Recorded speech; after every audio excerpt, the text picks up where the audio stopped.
Good morning. I'm Allison Wyeth, Director of Religious Education, and I'm really happy to be with you today. Let's take a moment so our kids and youth can gather around and get settled in for the time for all ages.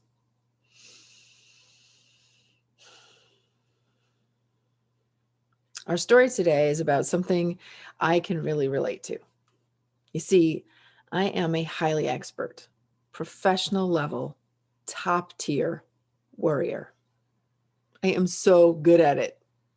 So sometimes when there are things that most people find exciting, like trips or parties, I can get somewhat anxious about them, which means I'm always on the lookout for ways to manage that part of myself so I can relax and enjoy some of the really fun parts of life.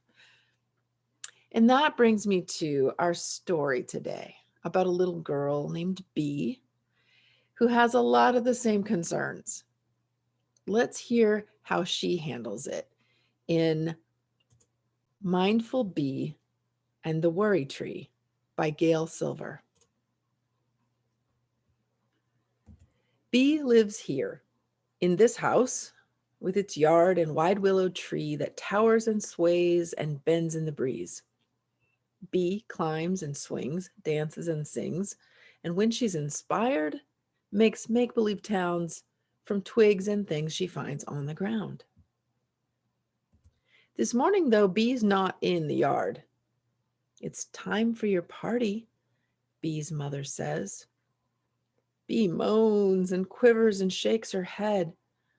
What's wrong? Mama asks, though she already knows. She's seen before how this thing grows. On Bee's skin and in her hair. Soon it will be everywhere. Like a seed from underground, it sprouts, alive, unleashed, unbound. With gnarled roots, this kind of tree feeds on thoughts. It's my anxiety, sighs Bee. What if my friends don't like the party games? What if we didn't bake enough cake? What if the piñata doesn't break? What if no one comes, if no one shows up? And what do I do if I have to throw ding dong?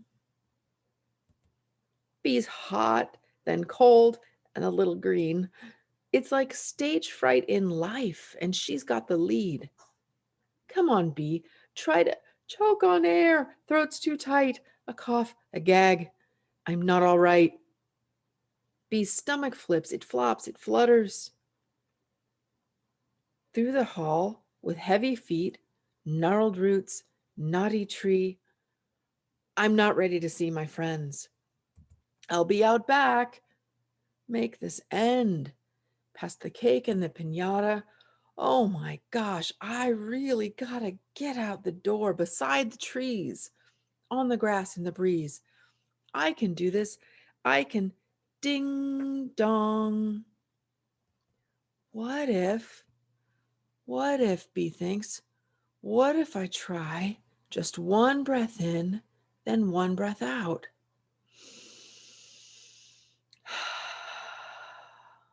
What if I choose what I think about?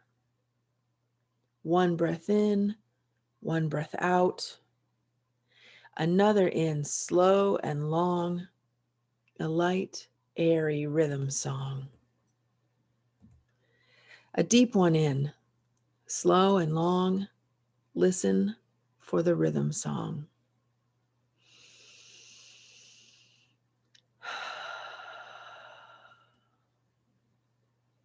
Finally, friends at the ready race through the gate. Steady now, it's time to celebrate. Arms linked, laughter abounds. There are streamers and treats and games to play, and in the sky, a song in blue that slipped away. Above the tree, like a blue balloon, a rhythm song sung by Bee. Well, I feel more relaxed just reading that lovely story. And I learned a bit too about how healing nature can be. about breathing deeply and regularly when I feel worried, about choosing what I think about instead of letting my worried thoughts take over. And I hope you remember these bits of wisdom from B when you need them.